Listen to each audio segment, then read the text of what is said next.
బాలకృష్ణ గారు, రవిశంకర్ గారు, కోరుకంటి చందర్ గారు, వేములవాడ బాధ్యులు పెద్దలు లక్ష్మీ నరసింహారావు గారు, జిల్లా పరిషత్ మాజీ అధ్యక్షురాలు శ్రీమతి తులా ఉమ గారు, సివిల్ సప్లైస్ కార్పొరేషన్ మాజీ అధ్యక్షులు సోదరులు రవీందర్ సింగ్ గారు, ఇంకా మా పట్టణ కరీంనగర్ రామకృష్ణారావు గారు అందరం కలిసి ఇవాళ కరీంనగర్లో నిన్న జరిగిన దుర్మార్గమైన ఘటన, అది దురదృష్టకర ఘటన అని చెప్పి ప్రభుత్వం తప్పించుకునే ప్రయత్నం చేస్తూ ఉంది.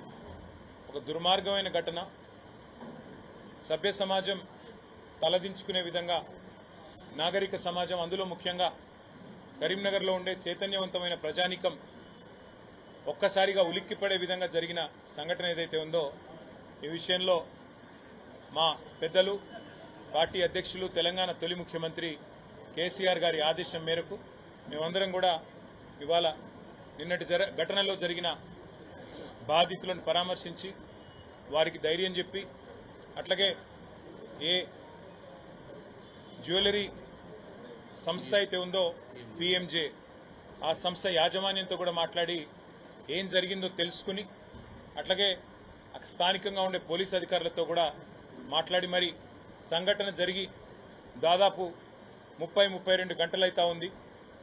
మరి ఏం జరిగింది, ఇంకా ఎందుకు ఇంత అరాచకానికి తెగబడ్డ వాళ్ళు, బహుశా నాకు తెలిసి కరీంనగర్ చరిత్రలో ఎన్నడూ కూడా ఇట్లాంటి దుర్ఘటన ఎన్నడూ కూడా జరగలేదు, ఇంతటి దుర్మార్గమైన సంఘటన ఎన్నడూ జరగలేదు. 5 పొద్దున్నే 11 గంటలకి 5 దొంగలు ముష్కరులు పిస్తళ్లు పట్టుకొని ఒక షాపులో డే లైట్లో చొరబడి అక్కడ ఉన్న వాళ్ళందరినీ భయభ్రాంతులకు గురిచేసి దాదాపు అర్ధగంట సేపు ఆ షాపును, ఆ ఏరియాని హైజాక్ చేసినంత పనిచేసి చివరికి కాల్పులు జరిపి దారుణంగా దాదాపుగా వారు పడిపోయిన వాళ్ళు చనిపోయారేమో అనుకుని భయపడి పారిపోయారు తప్ప పోలీసులు రావడం వల్లనో లేకపోతే ప్రభుత్వ స్పందన వల్లనో ఏమీ జరగలేదు. వాళ్ళ పరిస్థితులు ఎట్లా ఉన్నాయి తెలంగాణ రాష్ట్రంలో అంటే, కేసీఆర్ గారి ప్రభుత్వంలో ఆనాడు కేసీఆర్ గారు తీసుకొచ్చిన విప్లవాత్మకమైన వ్యవసాయ విధానాల వల్ల రైతు బంధు లాంటి పథకం కానీ, 24 గంటలు వ్యవసాయానికి ఉచితంగా విద్యుత్ ఇచ్చే కార్యక్రమం కానీ, పెద్ద ఎత్తున చెరువులను మిషన్ కాకతీయలో టేకప్ చేయడం కానీ, అట్లాగే నీటి వనరులను గోదావరి కానీ కృష్ణా కానీ సద్వినియోగం చేసుకోవడంలో కానీ, ఇవన్నీ చేయడం వల్ల కేసీఆర్ గారి ప్రభుత్వంలో మన రాష్ట్రం పంజాబ్ను, హర్యానాను తలదన్ని వ్యవసాయంలో నెంబర్ 1గా నిలిచింది. మరి వాళ్ళ రేవంత్ రెడ్డి గారి హయాంలో ఎట్లా ఉంది అంటే, బీహార్ను, ఉత్తరప్రదేశ్ను తలదన్ని నేరాలలో మన రాష్ట్రం నెంబర్ 1గా నిలిచే ఒక దౌర్భాగ్యపు పరిస్థితి దాపురించిందని చెప్పక తప్పడం లేదు. ఎన్నడూ కరీంనగర్ చరిత్రలో, నేను కూడా ఇక్కడ పుట్టినవాడిని, ఇక్కడ చదువుకున్నవాడిని 2-3 ఏళ్ళు. కరీంనగర్లో నేను దాదాపుగా నాకు 45 ఏళ్ల సంబంధం ఉంది కరీంనగర్తో. ఈ కరీంనగర్ పట్టణంలో నాకు బుద్ధి తెలిసినప్పటి నుంచి ఇక్కడున్న పెద్దలు కూడా అందరిని అడిగినాను, జీవన్ రెడ్డి గారిని, కమలాకర్ గారిని, ఇంకా మా సోదరులందరినీ, ఎప్పుడన్నా ఎన్నడన్నా ఇట్లాంటి సంఘటన గురించి మీరు విన్నారా? 5 తుపాకులతో 5 ముష్కరులు వచ్చి ఒక వ్యాపార సముదాయంలో చొరబడి భయభ్రాంతులకు గురి చేసి దాదాపు 4-5 కోట్ల రూపాయల విలువైన సంపద దోచుకోవడమే కాకుండా 32 గంటలైనా పత్తాలేరు వాళ్ళని పట్టుకునే పరిస్థితి లేదంటే ఎంత దౌర్భాగ్యమైన పరిస్థితిలో రాష్ట్ర ప్రభుత్వం ఉన్నది, ఎంత హీనమైన పరిస్థితిలో ఈ నగరంలో పోలీసింగ్ వ్యవస్థ ఉన్నది, దాన్ని బట్టి చెప్పవచ్చు. శాంతి భద్రతలను పర్యవేక్షించాల్సిన రాష్ట్ర హోంశాఖ గౌరవ ముఖ్యమంత్రి గారి చేతిలోనే ఉన్నది. మరి ముఖ్యమంత్రి గారు ఏం చేస్తున్నట్టు, ఆయన కింద పనిచేస్తున్న పోలీసులు ఏం చేస్తున్నట్టు దీన్ని బట్టి అర్థం చేసుకోవచ్చు. ఇవాళ ఇదేదో ఒక సంఘటన కాదు, ఈ రాష్ట్రంలో జరిగింది. ఈ మధ్యకాలంలో ఒక్కసారి మీరు చూడండి దయచేసి, హైదరాబాద్ శివారు ప్రాంతంలో చందానగర్ అనే ఒక ఏరియా ఉంటుంది. చందానగర్ అనే ఏరియాలో ఇట్లాగే ఒక జ్యువెలరీ షాప్ మీద పడి అక్కడ కూడా పొద్దుట పూటనే దాడి చేస్తే ఇంతవరకు ఆ సంఘటనలో ఏమైందో, ఎవరికి న్యాయం చేశారో ఇంతవరకు ఎవరికి తెలియని పరిస్థితి. నిన్నగాక మొన్న ఒక బహుశా వారం 10 రోజుల కింద అనుకుంటా, హైదరాబాద్కి నడిబొడ్డు గుండెకాయ లాంటి కోటిలో ఏటీఎం వద్ద తుపాకులతో దాడి చేసి కాల్పులు జరిపి అక్కడ కూడా నగదెత్తుకొని పోయినారు. రాజధానిలో అక్కడ రక్షణ లేదు. ఇవాళ కరీంనగర్ లాంటి చైతన్యవంతమైన పట్టణంలో ఇక్కడ శాంతి భద్రతల మీద కనీస అదుపు లేదు, ఆజ్ఞ లేదు, ఏది కూడా ఇవాళ ఈ ఘాతకాలకు అంతం లేకుండా ఏది కూడా కనీసం పర్యవేక్షించే నాదుడు లేకుండా అనాథగా మారిపోయినట్టుగా శాంతి భద్రతల విషయం కనబడతా ఉన్నది. నిజానికి కేసీఆర్ గారి నాయకత్వంలో ఆనాడు గంగుల కమలాకర్ గారు మంత్రిగా, నేను మంత్రిగా ఇదే కరీంనగర్ పట్టణంలో సేఫ్ సిటీగా కరీంనగర్ను చేయాలి, స్మార్ట్ సిటీ మాత్రమే కాదు అని ఆలోచన చేసి 769 సీసీ కెమెరాలు పెట్టించాం. ఇది రాష్ట్ర ప్రభుత్వం తరఫున ఆనాడు ఒక ప్రత్యేకమైన చొరవ చేసి పెట్టించాం.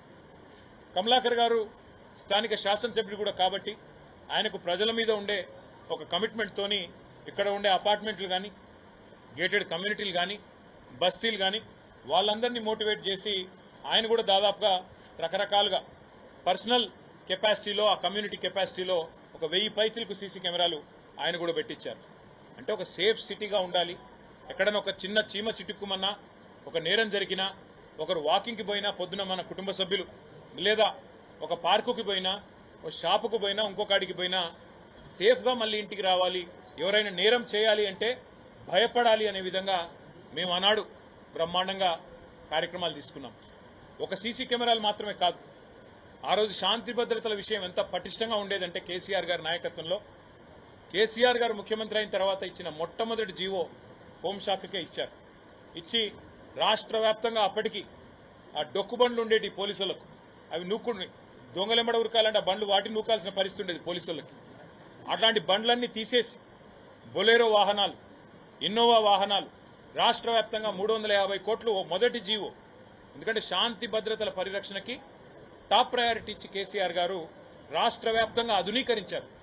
మొత్తం అన్ని వెహికల్స్ ని ఆధునీకరించి నూతన వెహికల్స్ ఏర్పాటు చేసి ప్రతి పోలీస్ స్టేషన్ కి అలవెన్స్లు ఇచ్చి సీసీ కెమెరాలు ఏర్పాటు చేసి, అట్లాగే అన్నిటికన్నా మించి డెటరెన్స్ కోసం, డెటరెన్స్ అంటే నేరం చేయడానికి భయపడాలి, పోలీసింగ్ కనబడాలి అని చెప్పి ఇంటర్సెప్టర్ అనే వాహనాన్ని తీసుకొచ్చారు. ఇంటర్సెప్టర్ అంటే ఏంది? Interceptor is nothing but a mini police station. ప్రతి చౌరస్తాలో కేసీఆర్ గారి గవర్నమెంట్లో ఒక ఇంటర్సెప్టర్ వాహనం ఉండేది. ఎందుకంటే ఎవరైనా నేరం చేయాలి అంటే అక్కడ పోలీసుల బండి కనబడుతున్నది, మనం ఎటుపోయినా తప్పించుకోలేము అనే ఒక భయం ఉండేది. మరి ఈరోజు ఆ ఇంటర్సెప్టర్ వాహనాలకు దిక్కులేదు. మన రామగుండం పోలీస్ కమిషనరేట్ పరిధిలో నేను చూశాను, ఈనాడులో వార్త వచ్చింది, పోలీసు బండిలో డీజిల్ లేక పోలీసులు బండ్లు నూక్కుంటూ పోతా ఉన్నారు. ఈరోజు రాష్ట్రంలో ఇది పరిస్థితి. మరి హోంమంత్రి ఎవరయ్యా అంటే ద గ్రేట్ రేవంత్ రెడ్డి గారు. నేను అనేది ఇవాళ ఈ రాష్ట్రంలో ఈ రకంగా పోలీసుల వ్యవహారం ఉంటే ఆ పోలీస్ మంత్రి గారు ఏం చేస్తున్నట్టు, ప్రభుత్వం ఏం చేస్తున్నట్టు, పట్టపగలు 11 గంటలకి ఉదయమే 5 తుపాకులతో కరీంనగర్లో దుండగులు సంచరిస్తుంటే ఏం చేస్తున్నట్టు ఇక్కడ పోలీస్ యంత్రాంగము? గుడ్డి గుర్రాల పనులు దొమ్ముతున్నారా? ఏం చేస్తున్నారు? మా కార్పొరేటర్లను తీసుకొని పోయి ఎప్పుడో 20 ఏళ్ల కిందటి కేసులు పెట్టి జైళ్లలో పెట్టడం, మా వాళ్ళు పిల్లలు ఎవరైనా సోషల్ మీడియాలో పోస్ట్ పెడితే ఫోన్ చేసి బెదిరించడం, ఒక రీట్వీట్ చేస్తే 20 రోజులు జైల్లో పెట్టడం, ఇదేనా పోలీసింగ్ అంటే ఈ రాష్ట్రంలో? ఈరోజు ఎంత అరాచకమైన పరిపాలన! నేరాలు